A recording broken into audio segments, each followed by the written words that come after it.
કેમ છો વિદ્યાર્થી મિત્રો? આજે આપણે ધોરણ 12 ની અંદર ફિઝિક્સ ચેપ્ટર નંબર 1 વિદ્યુત ક્ષેત્ર વિદ્યુત ભાર અહીંયા બીજો લેક્ચર છે. આજે પહેલા લેક્ચરની અંદર વિદ્યુત ભાર વિશે ચર્ચા કરી હતી. અહીંયા બીજા લેક્ચરની અંદર આપણે કુલમ્બના નિયમથી શરૂઆત કરવાની છે. અહીંયા ફરીથી એક વખત હું વિદ્યુત ભાર વિશે ચર્ચા કરી નાખું 2 મિનિટ માટે. વિદ્યુત ભાર નાના નાના દ્રવ્ય કણોનો બનેલો હતો. વિદ્યુત ભારના 2 પ્રકાર હતા, એક ધન વિદ્યુત ભાર, એક ઋણ વિદ્યુત ભાર. પ્રોટોનનો વિદ્યુત ભાર ધન હતો, ઇલેક્ટ્રોનનો વિદ્યુત ભાર ઋણ હતો. 2 સજાતીય વિદ્યુત ભાર વચ્ચે અપાકર્ષણ બળ લાગે, 2 વિજાતીય વિદ્યુત ભાર વચ્ચે આકર્ષણ બળ લાગે.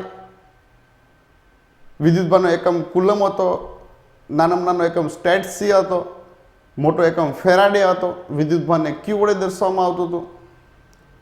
અહીંયા કુલમ્બના નિયમની શરૂઆત કરીએ. જુઓ, કુલમ્બનો નિયમની પેલા કાંઈક મર્યાદા છે. કુલમ્બના નિયમની મર્યાદા છે મારી પાસે. શું છે જુઓ.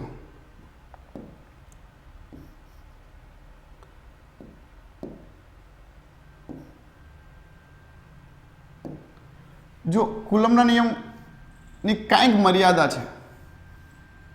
તમારો વિદ્યુત ભાર છે ને એ બિંદુવત હોવો જોઈએ. બિંદુવત મીન્સ એના પરિમાણની સરખામણીમાં વિદ્યુત ભાર ઘણો બધો મોટો હોવો જોઈએ. શું કીધું છે? તમારો જે વિદ્યુત ભાર છે કેવો હોવો જોઈએ? બિંદુવત. તમારો વિદ્યુત ભાર છે ને સ્થિર હોવો જોઈએ. બીજો ટોપિક છે મારી પાસે સ્થિર. હું ખાલી ટોપિક લખું છું, તમારે આખો ટોપિક લખવાનો. વિદ્યુત ભાર છે ને સ્થિર હોવો જોઈએ. વિદ્યુત ભાર ગતિમાં હોય ને તો કુલમ્બનો નિયમ તમે વાપરી નથી શકતા. કુલમ્બનો નિયમ આપણે એપ્લાય કરી શકતા નથી. એટલે જે વિદ્યુત ભાર છે એ બિંદુવત હોવો જોઈએ. વિદ્યુત ભાર છે એ સ્થિર હોવો જોઈએ. એના પછી ત્રીજી મર્યાદા છે મારી પાસે. વિદ્યુત ભાર છે ને એ 2 વિદ્યુત ભાર વચ્ચેનું અંતર 10⁻15 મીટર કરતાં વધુ હોવું જોઈએ. મીટર કરતાં વધારે હોવું જોઈએ. શું કામ? જુઓ, તમને એક વસ્તુ તમે જોઈ હશે કે પરમાણુની અંદર અમારી પાસે Z, અહીંયા બધા જ પ્રોટોન હોય. આપણે આગળની થિયરીમાં જોઈ ગયા છે કે પ્રોટોન વચ્ચે કેવું બળ લાગે? અપાકર્ષણ બળ લાગે. પરંતુ ન્યુક્લિયસની અંદર તમે જોવા જાવ તો ન્યુક્લિયસની અંદર પ્રોટોન સાથે બેઠા છે. જો સાથે છે, બંને વચ્ચે આકર્ષણ બળ લાગે, એક જ સાથે બેઠા છે. એનો મતલબ એમ કે જો તમારું અંતર ન્યુક્લિયર અંતર, આને ક્યારેક ક્યારેક ન્યુક્લિયર અંતર પણ કહેવાય. ન્યુક્લિયર અંતર કરતા નાના અંતરે કુલમ્બનો નિયમ લાગુ પાડી શકાતો નથી. એને લઘુ અંતરીય બળ કહેવાય, ન્યુક્લિયર બળ કહેવાય. ત્યાં 2 પ્રોટોન વચ્ચે આકર્ષણ બળ લાગે. અમુક અંતર કરતાં ઓછું અંતર હોય, એટલે કે 10⁻15 મીટર કરતાં ઓછું અંતર હોય તો બંને વચ્ચે કેવું બળ લાગશે? આકર્ષણ બળ લાગશે. ત્યાં કુલમ્બનો નિયમ લાગુ પડશે નહીં. જુઓ, એના પછી 10⁻18 મીટર કરતાં +18 મીટર કરતાં ઓછું હોવું જોઈએ. તમારું અંતર છે 2 વિદ્યુત ભાર વચ્ચેનું અંતર 10⁻18 મીટર કરતાં કેવું હોવું જોઈએ? ઓછું અંતર હોય તો જ કુલમ્બનો નિયમ લાગુ પાડી શકાય. અહીંયા કુલમ્બના નિયમને ટુ બોડી ફોર્સ પણ કહેવાય છે. શું કહે છે? જે કુલમ્બનો નિયમ છે એ 2 બોડી વચ્ચે લાગતું બળ છે. એટલા માટે આ નિયમને આપણે ટુ બોડી ફોર્સનો નિયમ પણ કહી શકાય. ફરીથી કુલમ્બનો નિયમનો જો તમારે ઉપયોગ કરવો હોય તો 4 મર્યાદા ધ્યાન રાખવી પડશે. એક તો તમારો વિદ્યુત ભાર સ્થિર હોવો જોઈએ, વિદ્યુત ભાર બિંદુવત હોવો જોઈએ, તમારા 2 વિદ્યુત ભાર વચ્ચેનું અંતર 10⁻15 મીટર કરતાં વધારે હોવું જોઈએ અને 10⁻18 કરતાં ઓછો હોવું જોઈએ. આ 4 મર્યાદા આપણને યાદ હશે તો થઈ જશે. જોઈએ આપણે એના પછી શું કહે છે. જો કુલમ્બના નિયમની શરૂઆત કરીએ. મારી પાસે ટોપિક છે કુલમનો નિયમ. કુલમનો નિયમ. કુલમનો નિયમ આવો છે, લાગતું બળ F ચલે છે, બે વિદ્યુત ભાર છે Q1 Q2, એ વચ્ચેનું અંતર છે મારી પાસે R². જોજો વિદ્યાર્થી ખાસ લખાણ લખતા તો આવડશે, શીખી જશો ધીરે ધીરે, કોઈ વસ્તુ ગોખવાની નથી. અહીંયા જ જે કરાવીએ એ પ્રમાણે તમે ટોપિક વાઇઝ યાદ રાખશો તો થઈ જશે. પહેલા હું કુલમનો નિયમ લખું છું. પેલી મર્યાદા છે બે બિંદુવત સ્થિર, બે બિંદુવત સ્થિર વિદ્યુત ભાર વચ્ચે, સ્થિર વિદ્યુત ભાર વચ્ચે લાગતું કુલંબીય બળ. શું કામ કુલંબીય બળ શબ્દ ઉપયોગ કરીએ છીએ આપણે? કારણ કે કુલમ આકર્ષણ પ્રકારનું પણ હોય ને અપાકર્ષણ પ્રકારનું પણ હોય. લાગતું કુલંબીય બળ બંને વિદ્યુત ભારના ગુણાકારના સમપ્રમાણમાં, બંને વિદ્યુત ભારના ગુણાકારના સમપ્રમાણમાં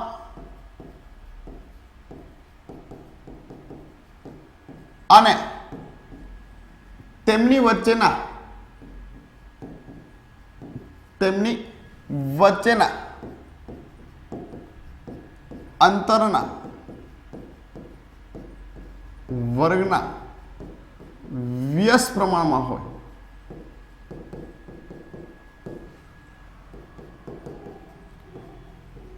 આ હકીકતને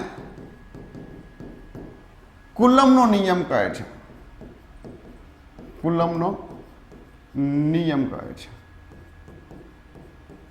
શું કીધું છે ફરીથી? બે વિદ્યુત ભાર વચ્ચે, બે બિંદુવત સ્થિર વિદ્યુત ભાર વચ્ચે લાગતું, ફરીથી યાદ કરજો, પરફેક્ટ ડેફિનેશન, વ્યાખ્યા પરફેક્ટ લખશો. બે બિંદુવત સ્થિર વિદ્યુત ભાર વચ્ચે લાગતું કુલંબીય બળ એ બંને વિદ્યુત ભારના ગુણાકારના સમપ્રમાણમાં અને તેમની વચ્ચેના અંતરના વર્ગના વ્યસ્ત પ્રમાણમાં હોય. ધારો કે બે વિદ્યુત ભાર, હું બે વિદ્યુત ભાર લઉં છું. ધારો કે બે વિદ્યુત ભાર Q1 તથા Q2 છે. બે વિદ્યુત ભાર વચ્ચેનું અંતર, બે વિદ્યુત ભારો વચ્ચેનું અંતર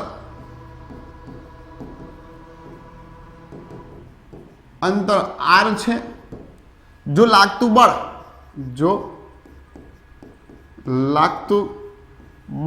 F હોય તો F ચલે છે Q1 Q2, F ચલે છે 1/R². F ચલે છે Q1 Q2, F ચલે છે 1/R². બંનેને સાથે આપણે લખીએ તો મારી પાસે આવું થશે. જો F ચલે છે Q1 Q2 છેદમાં R² થશે. જો અહીંયા તમે ચલનની નિશાની કાઢો તો F બરાબર કે Q1 Q2 છેદમાં R² આવે. આ કે શું છે?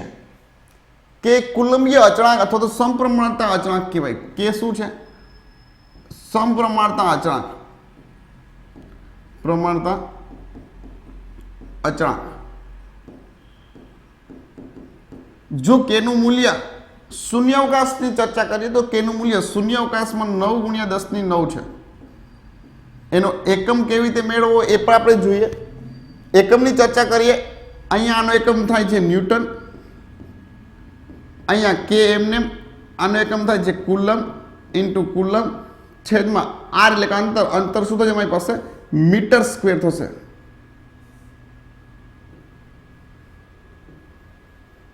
મીટર². તમારે કે ને સૂત્રનો કરતા બનાવવો છે તો શું થશે મારી પાસે? ન્યૂટન મીટર² પર કુલમ² થાય બરાબર કે. તો તો કેનો એકમ થશે ન્યૂટન મીટર સ્ક્વેર પર કુલમ સ્ક્વેર થાય. એના પારિમાણિક સૂત્રની પણ આપણે ચર્ચા કરીએ એની પહેલા હું થોડુંક અહીંયા આગળ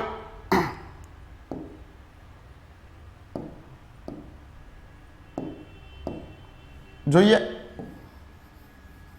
જો એકમ તો પછી મેળવતું સાથે સાથે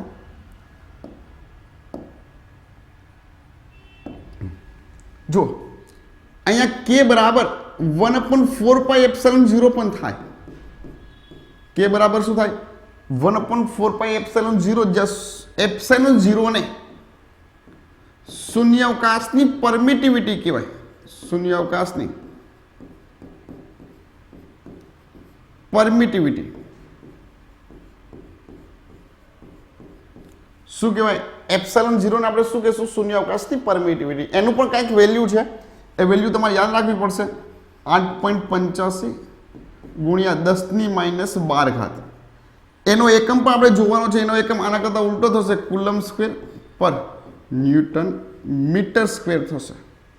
8.85 ગુણ્યા 10⁻12 કુલમ સ્ક્વેર પર ન્યૂટન ઇન્ટુ મીટર સ્ક્વેર થાય. બંનેના પારિમાણિક સૂત્રની ચર્ચા કરીએ આપણે. ફરીથી એકવાર જુઓ, કુલમનો નિયમ ખૂબ જ અગત્યનો છે. અહીંયા 12માનું શરૂઆત તમારી અહીંયાથી થાય. બે બિંદુવત સ્થિર વિદ્યુતભાર વચ્ચે લાગતું બળ બે વિદ્યુતભારના ગુણાકારના સમપ્રમાણમાં તેમની વચ્ચેના અંતરના વર્ગના વ્યસ્ત પ્રમાણમાં હોય. થિયરી લખવાની શરૂઆત, ધારો કે બે વિદ્યુતભાર Q1 Q2 છે, તેમની વચ્ચેનું અંતર R છે. જો લાગતું બળ F હોય તો F ચલે છે Q1 Q2, F ચલે છે 1/r². બંનેને સાથે લખીએ તો F ચલે છે Q1 Q2 ના છેદમાં r² થશે. અહીંયા F બરાબર K સમપ્રમાણતા અચળાંક છે. K નું મૂલ્ય 9 ગુણ્યા 10⁹ ન્યૂટન મીટર સ્ક્વેર પર કુલમ સ્ક્વેર છે. અહીંયા K બરાબર 1/4πε0, જ્યાં ε0 ની કિંમત કેટલી છે? 8.85 ગુણ્યા 10⁻12 છે. જોઈએ આગળ, નેક્સ્ટ આપણે જોઈએ શું થાય છે. જુઓ, મારી પાસે કેનો એકમ હતો ન્યૂટન મીટર સ્ક્વેર પર કુલમ સ્ક્વેર છે. ન્યૂટનની જગ્યાએ તમે ન્યૂટન બરાબર શું લખી શકો? કિલોગ્રામ મીટર પ્રતિ સેકન્ડ સ્ક્વેર લખી શકો. જો અહીંયા લખું, ન્યૂટનની જગ્યાએ કિલોગ્રામ, આ મીટર ને આ મીટર, તો મીટરનો ઘન છેદમાં સેકન્ડ સ્ક્વેર, ને અહીંયા જે કુલમ સ્ક્વેર છે કુલમ સ્ક્વેર. તો એના પરિમાણિક સૂત્ર મારી પાસે થશે એક m1 L3 T-2 Q-2 થાય. પરંતુ આ વિદ્યુતભારના સંદર્ભમાં છે. જો તમને કુલમ બરાબર એમ્પિયર ઇન્ટુ સેકન્ડ પણ થાય, વિદ્યુત પ્રવાહના સંદર્ભમાં આપે તો શું થાય? જો કિલોગ્રામ, આ મીટર ઘન, અહીંયા જો કુલમ સ્ક્વેરની જગ્યાએ હું એમ્પિયર ઇન્ટુ સેકન્ડ બંનેનો સ્ક્વેર થશે, એટલે એમ્પિયર સ્ક્વેર, સેકન્ડનો સ્ક્વેર અને આ સેકન્ડની 4 ઘાત થાય. તો એનું પારિમાણિક સૂત્ર m1 L3 T-4 A-2 થાય. જોજો, આ વિદ્યુત પ્રવાહના સંદર્ભમાં છે, આ વિદ્યુત ભારના સંદર્ભમાં છે. કેનું મૂલ્ય મારી પાસે કેટલું છે? 9 ગુણ્યા 10⁹. આ શૂન્યાવકાશમાં છે. ન્યૂટન મીટર સ્ક્વેર પર શું થશે? કુલમ સ્ક્વેર થશે. પણ આપણે એનો જ વ્યસ્ત લઈએ, શૂન્યાવકાશની પરમિટિવિટી લઈએ. શૂન્યાવકાશની પરમિટિવિટી મારી પાસે જુઓ, શૂન્યાવકાશની કે બરાબર શું થાય? 1/4πε0, જ્યાં ε0 ની કિંમત આપણને ખબર છે 8.85 ગુણ્યા 10⁻12 છે કુલમ સ્ક્વેર પર ન્યૂટન મીટર સ્ક્વેર છે. અહીંયા ચર્ચા કરીએ આપણે, એનો એકમની વાત કરીએ તો એકમ હતો મારી પાસે ε0 નો એકમ હોય તો બરાબર ના આવે, આવી રીતે દર્શાવવું પણ. કુલમ સ્ક્વેરના છેદમાં ન્યૂટન મીટર સ્ક્વેર એક્ઝેક્ટ આના કરતાં ઉલટો થશે. જે કેનો એકમ છે એના કરતાં કેવો થશે મારી પાસે? કિલોગ્રામની જગ્યાએ સેકન્ડ સ્ક્વેર કુલમ સ્ક્વેર છેદમાં કિલોગ્રામ મીટરનો ઘન શું થાય જો મારી પાસે અહીંયા પારિમાણિક સૂત્ર જોવા જઈએ તો m-1 l-3 T2 અને Q2 થશે પછી કુલમની જગ્યાએ એમ્પિયર ઇન્ટુ સેકન્ડ સ્ક્વેર લખો જો એમ્પિયર સ્ક્વેર સેકન્ડની 2 ઘાત ને 2 ઘાત 4 ઘાત કિલોગ્રામ મીટર ઘન તો મારી પાસે થશે m1 -1 m-3 T-4 a-2 થશે આ મારી પાસે પારિમાણિક સૂત્રની ચર્ચા કરીએ હવે આપણે જોઈએ એની અંદર જો કોઈ માધ્યમ આ તો શૂન્યાવકાશની વાત હતી જો કોઈ માધ્યમ હોય દાખલા તરીકે કે ડાયલેક્ટ્રિક અચળાંક ધરાવતો આ કે કુલંબીય અચળાંક નથી ડાયલેક્ટ્રિક અચળાંક છે પહેલા તો ડાયલેક્ટ્રિક અચળાંક એટલે શું જ્યારે કોઈ બે વિદ્યુતભાર હોય એની વચ્ચે કોઈ પદાર્થ મૂકવામાં આવે અવાહક પદાર્થ આપણી ભાષાની અંદર જે બળમાં ઘટાડો કરે એને અવાહક એટલે કે ડાયલેક્ટ્રિક અચળાંક ડાયલેક્ટ્રિક પદાર્થ કહેવાય બીજા ચેપ્ટરની અંદર ચર્ચા કરવાની છે એની ડાયલેક્ટ્રિક અત્યારે આપણે ખાલી ડેફિનેશન જોઈ લઈએ કે કોઈ માધ્યમની પરમિટિવિટી અને શૂન્યાવકાશની પરમિટિવિટીના ગુણોત્તરને ડાયલેક્ટ્રિક અચળાંક કે કહેવાય કોઈ માધ્યમની પરમિટિવિટી અને શૂન્યાવકાશની પરમિટિવિટીના ગુણોત્તરને શું કહેવાય ડાયલેક્ટ્રિક અચળાંક કહેવાય જ્યારે બે વિદ્યુતભાર શૂન્યાવકાશમાં હોય બે વિદ્યુતભારો શૂન્યાવકાશમાં હોય ત્યારે લાગતું બળ F0 લો F0 બરાબર શું થાય 1/4πε0 કે ની જગ્યાએ તમે લખી શકો Q1 Q2 છેદમાં R² થાય એવી જ રીતે જો તમે કોઈ માધ્યમ લ્યો કોઈ કે ડાયલેક્ટ્રિક અથવા તો માધ્યમ હોય તો લાગતું બળ હું F બરાબર 1/4πε0 ની જગ્યાએ ખાલી એપ્સિલોન જેને માધ્યમની પરમિટિવિટી કહેવાય બંને વિદ્યુતભાર એ જ છે બંને વચ્ચેનો અંતર એ જ છે મારી પાસે વ્યાખ્યા પરથી એપ્સિલોન બરાબર k0 લખાય શું લખાય એપ્સિલોન બરાબર k0 લખાય તો જો અહીંયા લખું છું 1/4πε0 k